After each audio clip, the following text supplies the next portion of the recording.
നമസ്കാരം, Tirurangadi today news അപ്ഡേറ്റിലേക്ക് സ്വാഗതം. സ്വർണ്ണവില കേട്ട് ഞെട്ടിയോ? എന്നാൽ എല്ലാവർക്കും സ്വർണ്ണം വാങ്ങാം. തോബ ജ്വല്ലറി അവതരിപ്പിക്കുന്നു ലൈറ്റ് വെയ്റ്റ് കളക്ഷനുകൾ, അതിമനോഹരമായ ഡിസൈനുകൾ, 1 ഗ്രാം മുതൽ നെക്ലസുകൾ, ബ്രേസ്ലെറ്റുകൾ, റിങ്ങുകൾ, മിതമായ പണിക്കൂലിയും ആയുഷ്കാല മെയിന്റനൻസ് സപ്പോർട്ടും. ഇനി എന്തിനു സ്വർണ്ണം വാങ്ങാൻ കാത്തിരിക്കണം? ചെമ്മാട് തോബ ജ്വല്ലറിയുടെ ഷോറൂം ഉടൻ സന്ദർശിക്കൂ. വാർത്തകൾ വിശദമായി. കോഴിക്കോട് താമരശ്ശേരി ഈങ്ങാപ്പുഴയിൽ ഭാര്യയെ കുത്തിക്കൊന്ന യാസർ ആക്രമണ സമയത്ത് ലഹരിമരുന്ന് ഉപയോഗിച്ചിട്ടില്ലായിരുന്നുവെന്ന് പോലീസ്. കോഴിക്കോട് ബീച്ച് ആശുപത്രിയിൽ നടത്തിയ വൈദ്യപരിശോധനയിലാണ് കൃത്യം നടത്തുന്ന സമയത്ത് ലഹരിയുടെ സാന്നിധ്യം യാസറിൽ ഉണ്ടായിരുന്നില്ലെന്ന് കണ്ടെത്തിയതെന്ന് പോലീസ് അറിയിച്ചു. സ്വബോധത്തോടെ കൃത്യമായി ആസൂത്രണം ചെയ്താണ് കൊലപാതകം നടത്തിയതെന്നാണ് പോലീസിന്റെ വിശദീകരണം. യാസറിന്റെ അറസ്റ്റ് രേഖപ്പെടുത്തി. ഇന്നലെ അർദ്ധരാത്രിയോടെയാണ് യാസറിനെ പോലീസ് കസ്റ്റഡിയിലെടുക്കുന്നത്.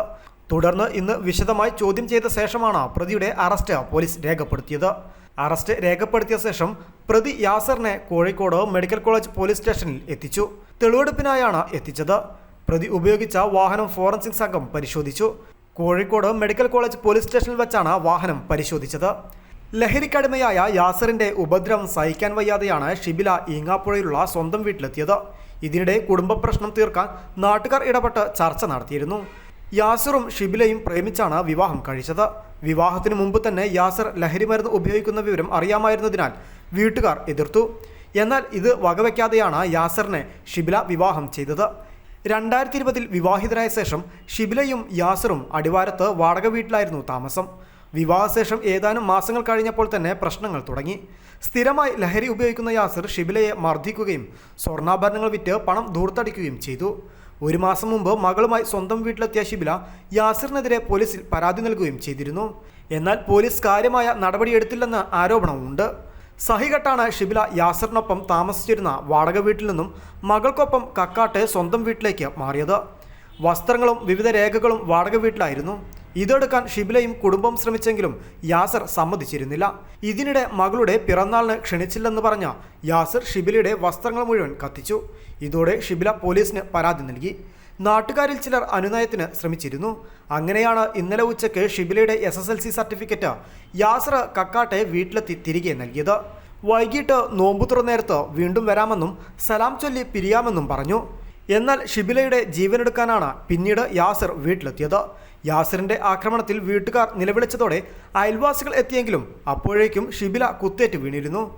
അച്ഛൻ അബ്ദുറഹ്മാനും അമ്മ ഹസീനയും വെട്ടേറ്റ നിലയിലുമായിരുന്നു.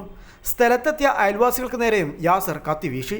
പിന്നീട് സൈക്കിളെടുത്ത് എറിഞ്ഞ ശേഷം യാസർ കാറിൽ രക്ഷപ്പെടുകയായിരുന്നുവെന്ന് അയൽവാസി നാസർ പറഞ്ഞു. സാരമായി പരിക്കേറ്റ ഷിബിലയുടെ പിതാവ് അബ്ദുറഹ്മാന്റെ നില ഗുരുതരമായി തുടരുകയാണ്. പരിക്കേറ്റ മാതാവ് ഹസീനയും കോഴിക്കോട് മെഡിക്കൽ കോളേജ് ആശുപത്രിയിൽ ചികിത്സയിലാണ്.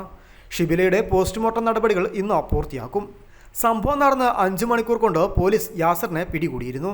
Mobile phone location medical college ആശുപത്രിക്ക് സമീപത്താണെന്ന് കണ്ടെത്തി. പിന്നാലെ അവിടെ പരിശോധന ശക്തമാക്കി.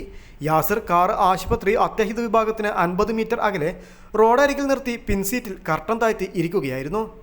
സംശയം തോന്നി പോലീസ് ഷിബിലയുടെ ബന്ധുക്കളെയും സുഹൃത്തുക്കളെയും കാറിന് സമീപം എത്തിച്ചു. കാറിനുള്ളിലുള്ളത് യാസറാണെന്ന് സ്ഥിരീകരിച്ചു. കാറിന്റെ ഡോറ് പോലീസ് ബലം പ്രയോഗിച്ച് തുറന്ന ശേഷമാണ് പ്രതിയെ കസ്റ്റഡിയിലെടുത്തത്.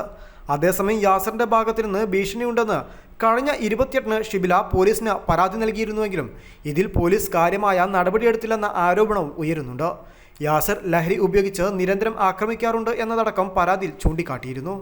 News desk, Tirurangadi today.